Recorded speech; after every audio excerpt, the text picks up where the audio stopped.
Invité nous pour le recevoir là, nous pour aller parler avec lui autour de l'intégration à Haïti et par l'intermédiaire de l'unité de lutte contre la corruption ULCC dans le réseau Globe, sont pas significative dans peut-être engagement pour combattre corruption. Réseau Globe, c'est le plus grand réseau mondial autorité anti-corruption. Oui, pour aborder ce sujet, ça, nous pourrons parler ensemble avec M. Daniel Jean. Monsieur Jean, bonjour, c'est un plaisir pour nous accueillir sur Panel Magique matin. Bonjour panel magique, bonjour à toutes et à tous, bonjour aux techniciens et bonjour également aux internautes et à celles et ceux qui nous suivent à partir de Télé20. C'est un plaisir pour l'unité de lutte contre la corruption d'être encore une fois avec vous pour parler dans ce cas précis de l'adhésion de la République d'Haïti au réseau Globe, qui contient 206 autorités anticorruption, ce qui fait de lui le plus grand réseau mondial des autorités anticorruption. Merci parce que vous répondez à l'invitation. Ça n'a pas souligné aussi Daniel Jean, ou c'est porte-parole unité lutte contre la corruption ULCC, qui fait entrer ça au cours de semaines écoulées. Ou commencer par parler de réseau Globe et ne pas parler de lui et moi-même peut-être fait comme si beaucoup qu'on a de réseau ça pour grand public là, qui ça réseau Globe est? Alors, merci. Réseau Globe, c'est un dispositif transnational dont se disposent les Nations Unies pour lutter efficacement contre la corruption à travers le monde. Maintenant, il faut premièrement établir le contexte de l'adhésion d'Haïti à ce réseau et aussi de la création même du dit réseau pour le placer justement dans la Convention des Nations Unies contre la corruption adoptée le 31 octobre 2003, qui est entrée en vigueur le 14 décembre 2005. Maintenant, c'est suite à la signature par Haïti de cette convention que l'on a eu le décret du 8 septembre 2004 portant création de l'unité de lutte contre la corruption. Ça, c'est du côté d'Haïti, mais nous proposons comme base qu'à travers le monde, les pays s'engagent à lutter contre la corruption à travers une convention. Maintenant, très vite, les experts vont comprendre que la coopération entre et parmi les autorités de détection et de répression spécialisées dans la lutte contre la corruption au-delà des frontières nationales va permettre à la fois d'accroître l'efficacité des autorités individuelles et de contribuer au succès de la lutte mondiale contre la corruption en contournant les obstacles diplomatiques, les obstacles juridiques. Là, nous sommes dans des débats de souveraineté des États et de territorialité des lois. Maintenant, quand nous avons au niveau d'Haïti et quand les agences anticorruption à travers le monde ont des enquêtes qui mènent sur des terrains internationaux, qui font appel à la coopération transnationale, ça constitue un obstacle et les experts chargés d'évaluer l'application de la Convention ont rapidement compris cela. Donc les États partis à la dite Convention se sont engagés mutuellement à l'entraide judiciaire la plus large possible dans le cadre des enquêtes, des poursuites et des procédures judiciaires relatives aux infractions visées par la Convention. Et ça, c'est précisé dans l'article 46 de la Convention des Nations Unies contre la corruption. Mais jusque-là, jusqu'en 2024, Haïti ne faisait pas partie, en effet, de ces dynamiques et ne revendiquait donc pas, justement, une place à la table des décisions, ce qui, au moment de la création du réseau, aurait dû lui permettre d'y prendre part très vite. Maintenant, nous savons aussi que les agences de corruption sont régies, entre autres, mis à part, bien sûr, les lois nationales, par la déclaration de Jakarta sur les principes applicables aux agences de lutte contre la corruption adoptée en novembre 2012 afin de garantir l'indépendance et l'efficacité des agences de lutte contre la corruption, ce que nous appelons couramment les ACA, agences de lutte anti-corruption ou agences anti-corruption tout court, ça dépend du pays. Mais en fait, c'est que depuis 2012, ces débats et se sont déjà mis à se soulever dans la mesure où on a constaté que après 10 ans, en plus de 10 ans d'engagement mondial de lutte contre la corruption, on a des contraintes au niveau diplomatique, au niveau juridique, quand des enquêtes de corruption font appel, bien sûr, à la coopération internationale. C'est en ce sens que finalement, le réseau Globe est établi sous les auspices de l'Office des Nations Unies contre la drogue et le crime et il est ouvert aux autorités de détection et de répression spécialisées dans la lutte contre la corruption des États membres des Nations Unies et des États partis à la Convention des Nations Unies contre la corruption. Le réseau a été lancé à l'occasion de la session spéciale de l'Assemblée générale contre la corruption le 3 juin 2021 et bien sûr sans Haïti.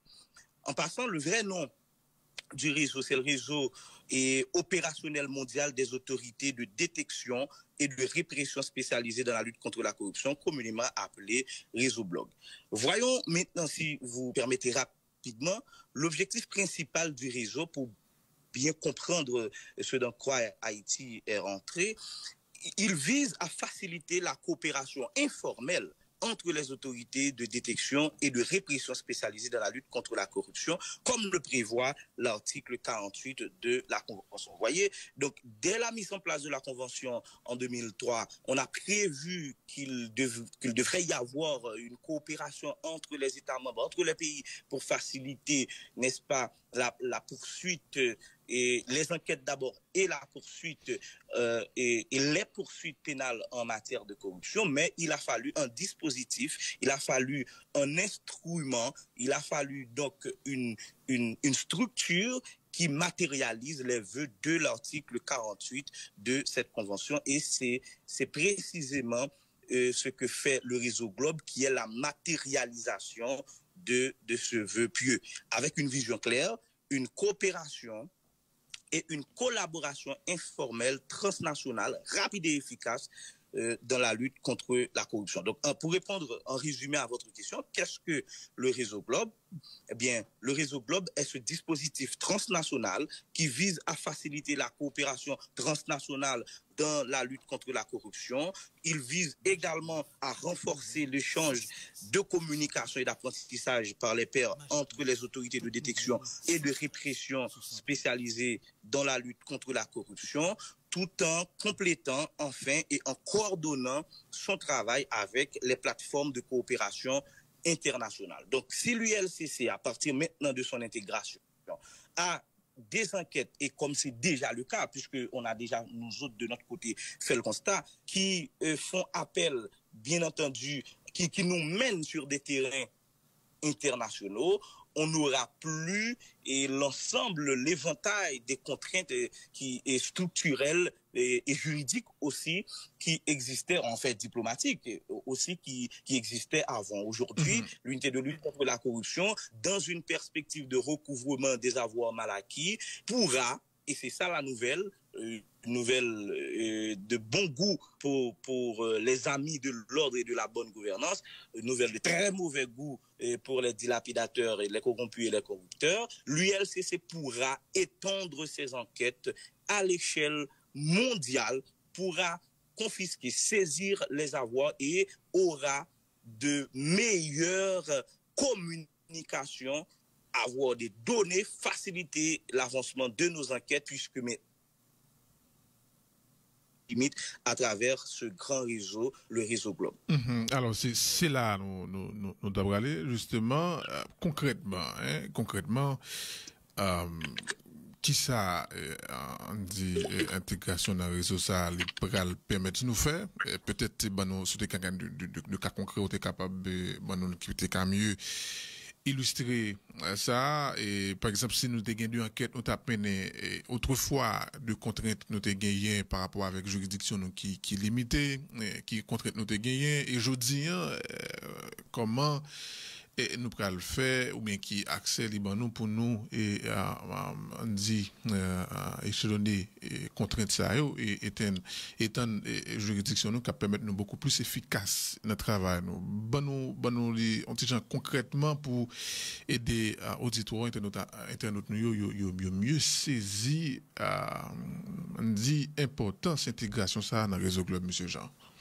Donc voilà, nous dirons trois choses très rapidement. Premièrement, la criminalité économique et financière a des ramifications internationales. Ça c'est établi quand nous avons des institutions et des personnalités aussi et qui veulent s'engager dans la mauvaise voie de la corruption pour mieux organiser leur activité. C'est pour cela aussi que c'est de la criminalité organisée. Ça prend des complicités internationales. Ça prend tout simplement, si vous ne voulez pas parler de complicité, des ramifications internationales. Il y a des placements qui sont faits à l'échelle internationale. Il y a des placements boursiers qui sont faits. Il y a des dépôts en banque qui sont faits à l'échelle internationale, donc à partir des banques qui ne sont pas des banques nationales. Par exemple, lorsqu'on vous appelle, lorsque vous êtes tenu, n'est-ce pas, de faire votre déclaration de patrimoine, eh bien, vous devez déclarer, par exemple, ce que vous avez, les comptes que vous avez, mais ce n'est pas seulement les comptes que vous avez dans les banques haïtiennes,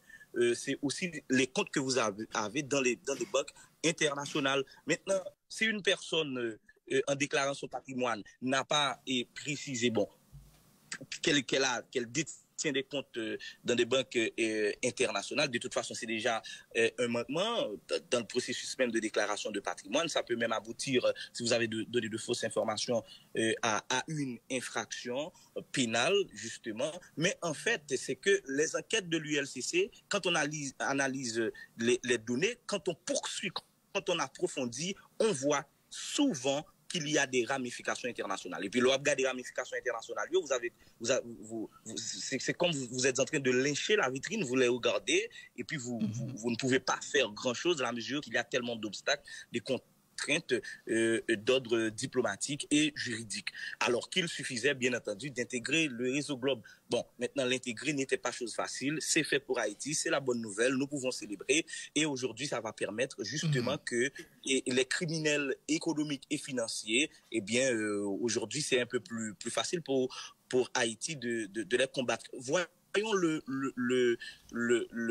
l'avant-projet de loi de l'ULCC de mai 2023. Nous avons fait un atelier qui porte sur le recouvrement des avoirs mal acquis. C'est-à-dire que la personne, dans le cadre de nos enquêtes, il est révélé que c'est avéré même que c'est une personne qui est fait de la corruption à grande échelle et de la corruption étant elle a construit des avoirs, elle a acquis des avoirs, elle a construit, elle a fait des investissements et que la majorité de ces investissements se trouvent à l'étranger.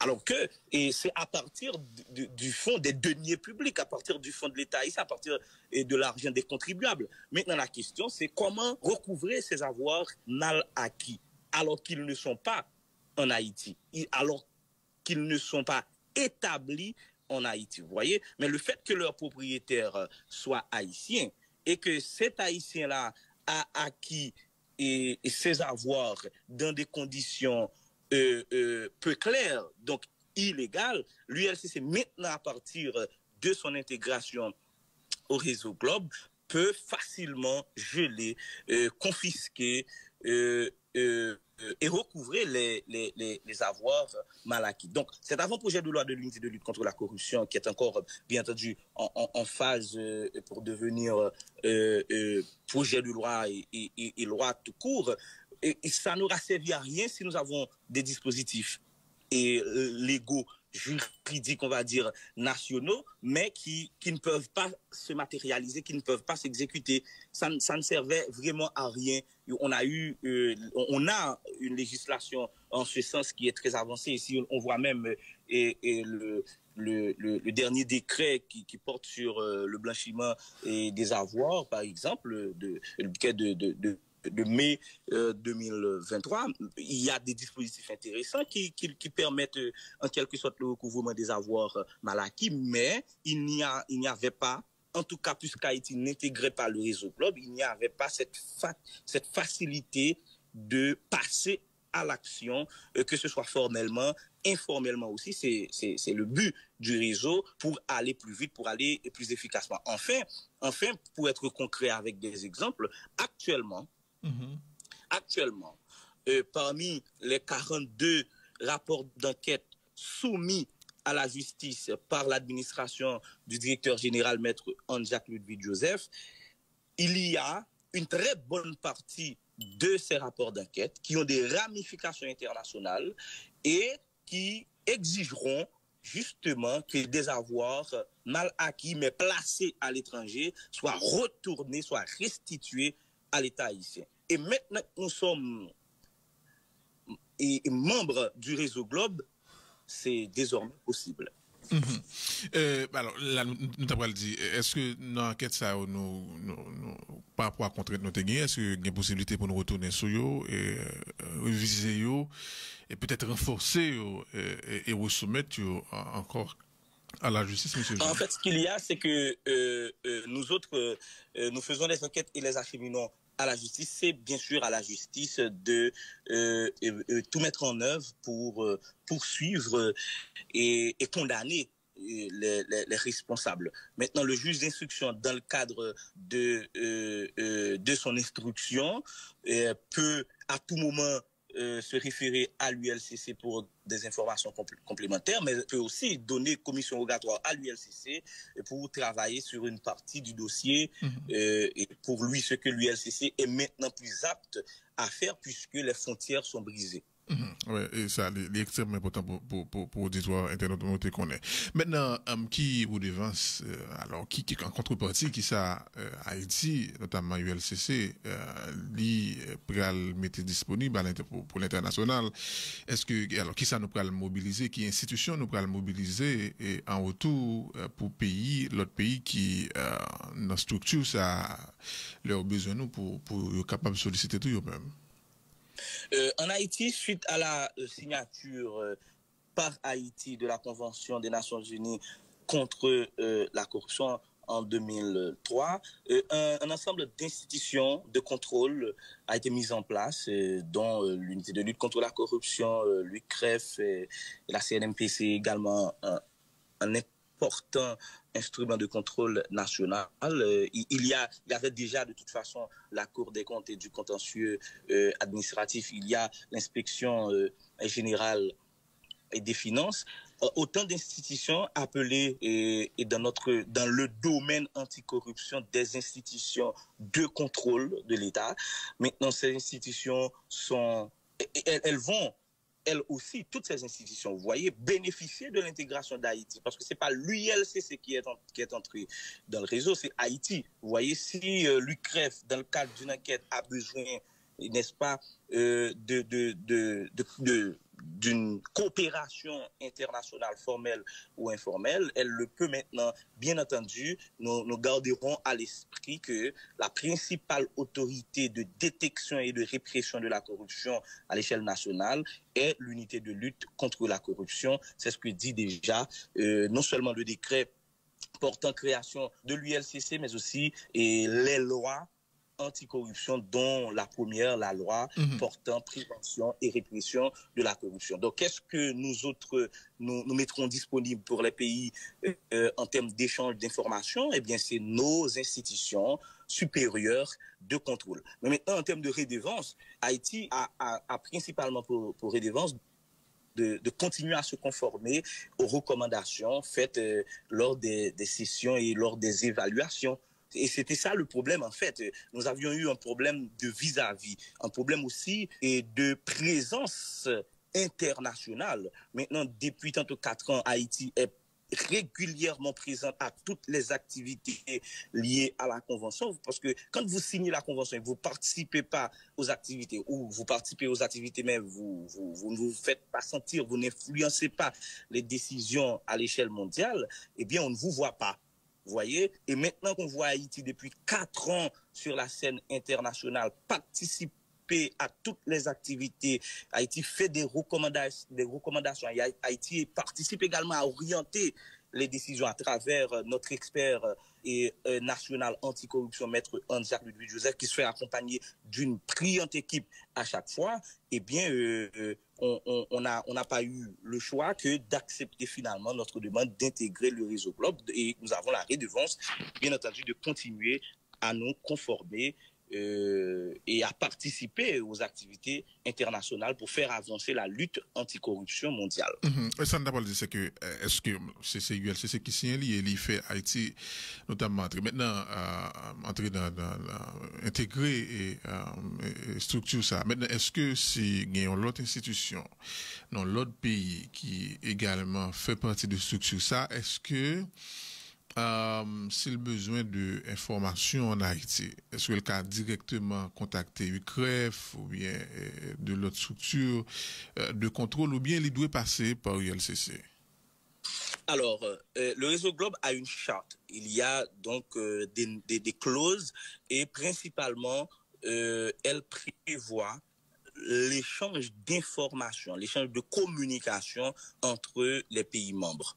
Donc, de même qu'Haïti peut avoir toutes les informations nécessaires dans le cadre d'une enquête sur un concerné, donc les autres pays le peuvent aussi. C'est le principe de la réciprocité.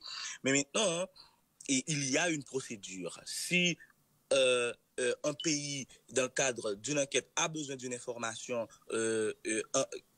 qu'il pense pouvoir trouver en Haïti, eh bien, il suivra les procédures, à savoir le ministère des Affaires étrangères, et puis, enfin, son vis-à-vis, puisque le vis-à-vis de ce pays, de cette autorité de détection et de répression de la corruption est l'ULCC pour Haïti. Donc voilà. Il y a des gens qui ont dit, bon, alors, bien qu'on soit dans quelques détails par rapport avec les difficultés qui fait que nous pouvons intégrer structure ça. Et on a dit, bon, structure comme ça, Haïti était supposé là-dedans depuis le même, le créer, surtout nous-mêmes avec ça avec corruption qui finalement qui on tâche dans toute histoire nous pour qui raison que fait nous pas de co-intégrer on dit structure ça au cas aller plus en profondeur par rapport à ce qu'on se demande tout à l'heure mais tout alors oui alors m'a fait la deux volets parce que le nous besoin aller beaucoup plus vite et puis initiative pour intégrer là, est-ce que c'est une initiative de ULCC parce que c'est une institution autonome ou bien c'est une initiative concertée avec les plus hautes autorités du pays? Alors rapidement, Haïti ne faisait pas partie du réseau Globe parce que des efforts pertinents dans le domaine anticorruption n'ont pas été constatés pour le pays malheureusement. Il suffit de considérer l'indice de perception de la corruption disponible annuellement par Transparency International pour voir la place d'Haïti qui en effet ne se trouvait pas dans une position dont elle pourrait être fière. Maintenant que des efforts sont en train de se faire, là encore, on peut se rendre à l'indice pour constater et mesurer ces efforts. Et puis, il n'y avait pas une présence d'Haïti sur la scène internationale en matière anticorruption. Maintenant que Haïti remplit ses obligations liées à la Convention des Nations Unies contre la corruption, maintenant qu'Haïti est présente sur la scène internationale anticorruption et fait bouger les choses, oriente les choses, parce que Haïti est une voix, et c'est une voix qui compte à l'échelle mondiale. Et puis, nous avons plus près de nous l'organisation de la 15e session du groupe d'examen de l'application de la Convention des Nations Unies contre la corruption portant la coopération internationale et la 18e session du groupe de travail à composition non limitée sur le recouvrement des avoirs qui se sont tenus au Centre international de Vienne en Autriche du 10 au 14 juin 2024. Haïti y était, n'est-ce pas? Et c'est là que la République d'Haïti a manifesté son engagement et a tiré pleinement profit de ce réseau, le plus grand réseau d'autorités anticorruption. La demande a été faite avec insistance depuis un certain temps et l'adhésion est accordée à Haïti à travers ses activités internationales. Donc nous parlons des activités qui ont eu lieu entre le 10 et le 14 juin. Vous voyez, il faut considérer la date qu'on est aujourd'hui pour voir que c'est une nouvelle fraîchement accueillie par Haïti. Et bien sûr, c'est sous les auspices de l'unité de lutte contre la corruption, de concert, bien entendu, avec les plus hautes autorités du pays, particulièrement les plus hautes autorités gouvernementales. Ok, donc c'est pas une initiative personnelle de ULCC pour intégrer, mais c'est une initiative concertée. Prise en concertation. L'ULCC est, tant du point de vue des lois haïtiennes que de celui de la Convention et d'autres dispositions internationales, le principal gendarme anticorruption de la République. L'ULCC n'étant pas une personne physique, n'agit pas pour elle-même, mais pour le pays et surtout pour l'avenir. Maintenant, donc, nous avons travaillé sur certains dossiers. Est-ce que c'est un organe ou bien de privilège que nous sommes capables de commencer à utiliser depuis signature là même, ou bien est-ce que gagnons un temps avant que officiellement nous capables d'utiliser voix ça voix ou bien privilège que structure ça Libanon, monsieur Jean? Oui, justement, vous le dites très bien. Des voies et privilèges parce qu'en fait, le réseau Globe n'apporte pas vraiment substantiellement des nouveautés législatives. Vous voyez, c'est juste un réseau avec l'accord de ses membres qui facilite la coopération internationale en permettant par exemple que les mécanismes de sanctions instituées par les Nations Unies et soient respectées et appliquées dans plusieurs pays étrangers. Ça permet aussi d'identifier et de geler des fonds publics détournés et cachés à l'étranger.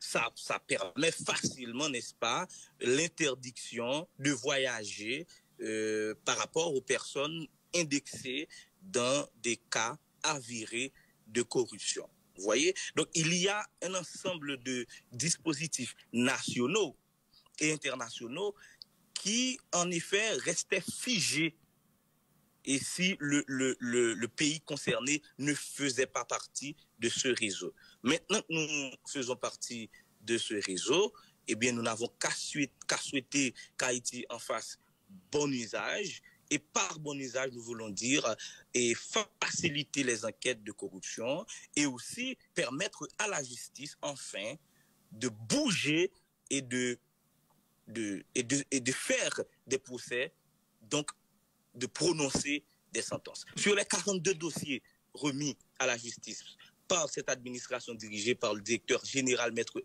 Anjak Ludwig Joseph, il n'y a aucun jugement, donc aucune condamnation. Donc la justice de son côté doit prendre note que l'ULCC, la principale autorité anticorruption nationale, est en train de faire des efforts et des percées pour Haïti à l'échelle internationale, mais cela n'aura servi à rien si la justice de son côté ne sanctionne pas. Donc, l'ULCC lui condamné le fait que la justice n'a pas de tortue sur un ensemble de 42 dossiers que nous déposons déjà.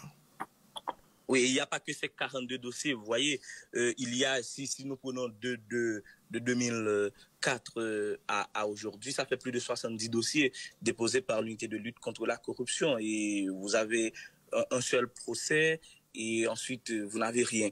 Et j'ai pris l'exemple de ces 4 ans, depuis que l'unité de lutte contre la corruption fait des efforts. Vous savez, pour produire une enquête, c'est toute une démarche multidimensionnelle, parce que les rapports d'enquête doivent être au-dessus de toute soupçon et sans reproche.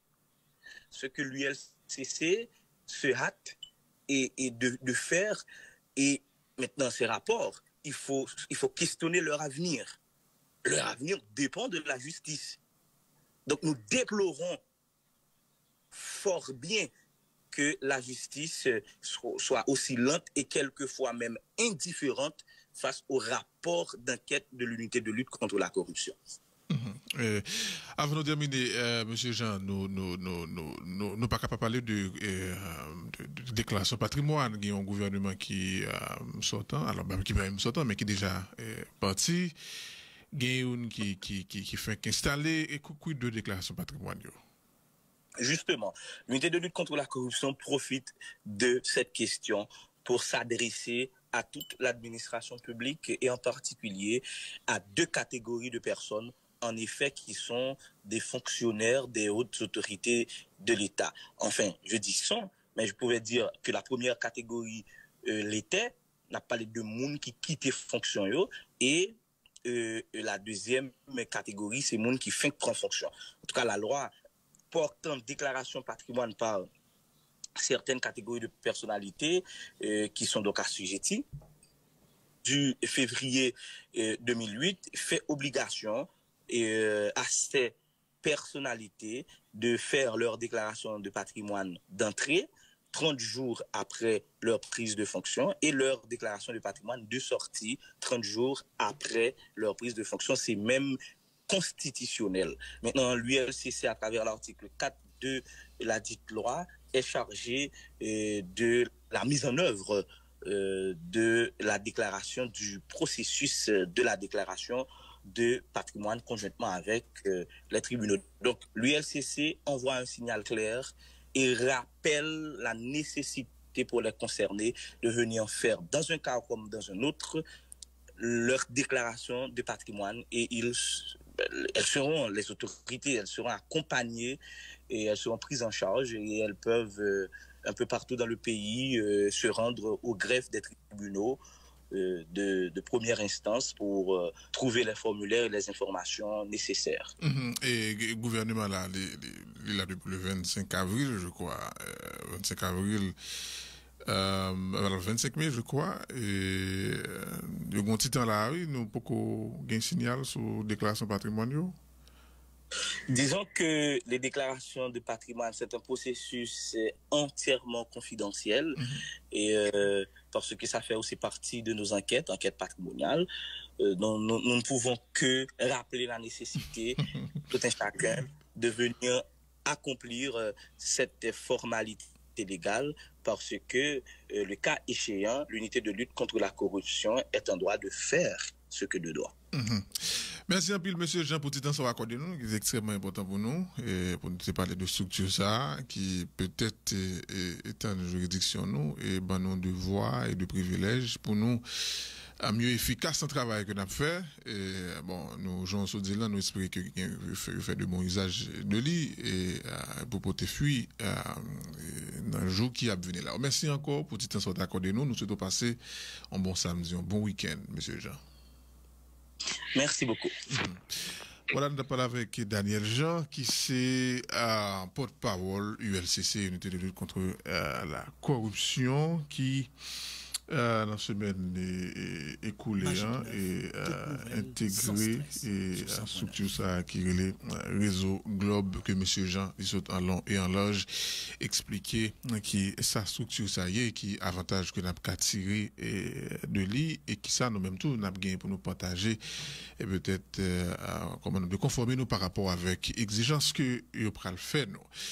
Il était également rappelé tout nécessité qui gagne pour faire déclaration patrimoine pour justement fonctionnaires publics et nous connaissons un gouvernement qui fait rentrer là, une qui sorti donc les rappeler nécessité pour faire déclaration patrimoine.